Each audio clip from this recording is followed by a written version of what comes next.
Thank you very much, ladies and gentlemen, dear colleagues. First of all, let me thank the organizers for their warm hospitality and for setting up this very timely conference. Let me just try to get my presentation on the screen as well.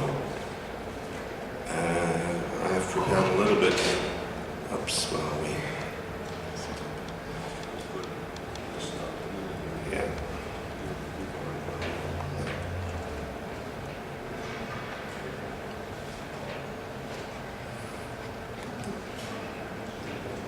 Right here it comes. Good. I wanted to talk today about European space programs. As you're well aware, we have two major programs underway. One is Global Satellite Navigation, Galileo, and the other one, maybe less known but maybe more relevant for today's conference and this audience, is Copernicus, our Earth observation program.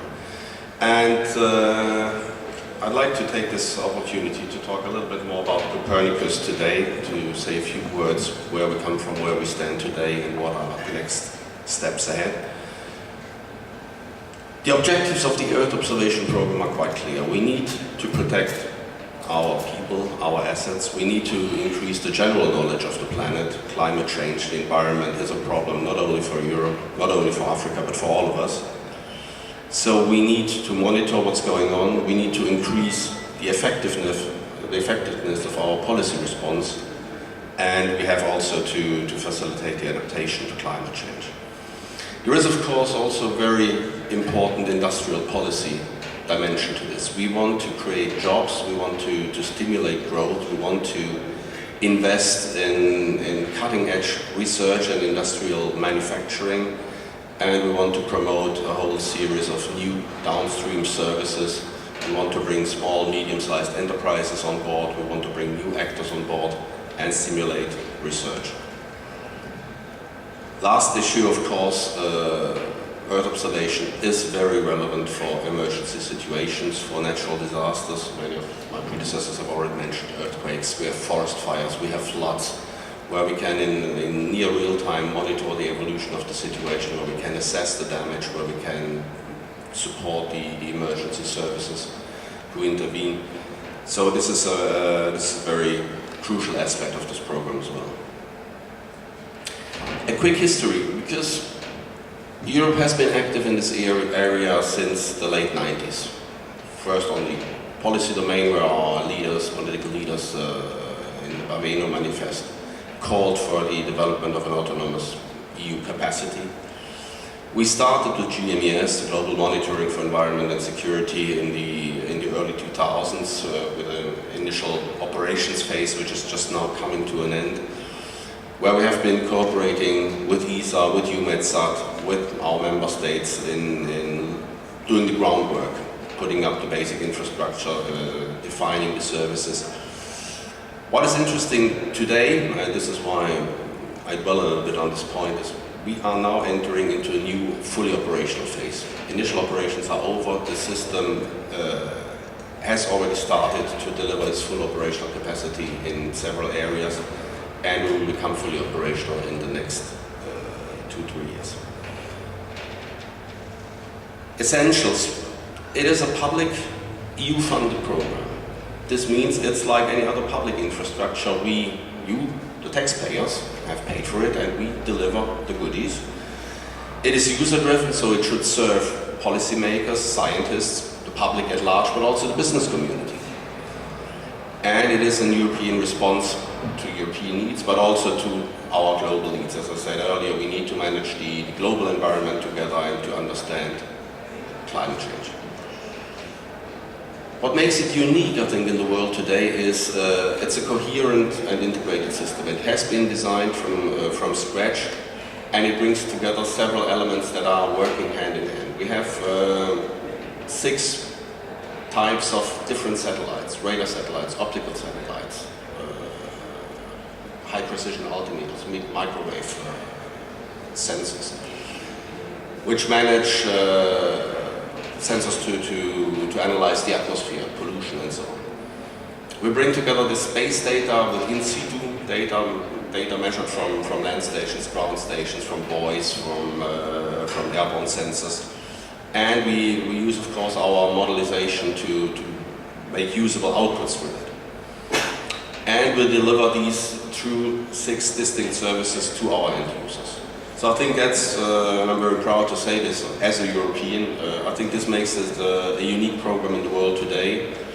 And many of our international partners have already flagged a very strong interest from the US, from China, Brazil and others to work with us together on this. And with the African Union, we have, of course, a long-standing cooperation on Earth observation, GMES. Dr. Elboya has already alluded to this, and we're very proud to continue our cooperation with Africa and the African Union in the coming years.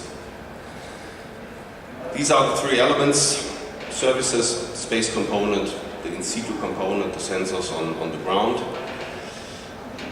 I'd like to say a few words about the Copernicus regulation. It's our basic legal act which has just been entered into force in late April. It's important because it establishes the political and the operational framework. It sets out clearly what the program is designed to do, how it will operate. It also gives us financial predictability. We have, for Copernicus alone, a budget of 4.3 billion. It's a significant investment. With Galileo together, Europe is investing more than 12 billion in space for the next 7 years. So I think in times of difficult economic conditions, in times of austerity where public budgets are squeezed, I think this is a very important sign that our parliaments, that our national governments, that our citizens back us in this ambition. But it's also a huge responsibility because we have to deliver results and tangible outcomes for that. The regulation defines also the roles and responsibilities of the various actors, the Commission for the overall integration, ESA for the coordination of the space component, EUMETSAT member states. And it, most importantly for you also, it guarantees the continuation of our data policy. FOF, full, open, free of charge. As I said, public has paid for this, so the results are in the public domain, the outcomes are in the public domain, and we will therefore provide full, open, free of charge access to the data and to the products worldwide, for European citizens but also for our international partners. Sentinel data, the data that comes from the satellites, will be open, the service products will be open, but we also work, of course, with contributing missions. In this case, the data policy of the initial provider applies. And the world is not perfect. We also have some technical and security constraints. Technical constraints because the system will, once it's fully operational, produce massive amounts of data. We are speaking about 8 to 10 terabyte raw data per day. So, retrieving this, processing this, distributing this, archiving this is a huge technological challenge, and we're preparing for this, of course. But it also tells you a little bit about the technological challenges we're up to and the limits of what we can deliver through standard internet or broadband access around the world. The space component, as I said, we have 6 different instruments, satellites, 2 of each are expected to be flying, and we are already designing now the next generation. As you know, space programs have a long lead time. Satellites, it takes time to build them, it takes time to, they fly for 7, 8, maybe 10 years if we're lucky, keeping fingers crossed. Which means that we are starting our satellites today. Sentinel-1, we had a successful first start in April this year. But we already have to think about the next generation while we're launching the first one. This is the deployment schedule. So you see we've planned for each of the 6 different types 2 satellites to be in orbit in parallel. We will launch the first models in 2015, 2016. Others come up on stream gradually in the coming years, and then from 2020, 21, 22 onwards, we already think about the next generation, which we have to design today, build tomorrow, and test after tomorrow, so that they're ready in time. On the services, we have planned, again, coming from the user feedback and the demands from our clients, from the public authorities, from the scientific community, but also from business, 6 services, one specifically on land monitoring, one on marine monitoring, atmosphere monitoring, but also combining the various inputs for horizontal services like emergency management, like the security and the climate change. And the aim, of course, is to produce value-added, reliable, constant, high-quality information, data and services. This shows a little bit what the different satellites, the different sentinels will do for the various services, which sentinel will deliver crucial data for which service. As I said, the advantage here is that we had the luxury to design this comprehensive integrated program from scratch and could really put all the necessary building blocks together to make a coherent system.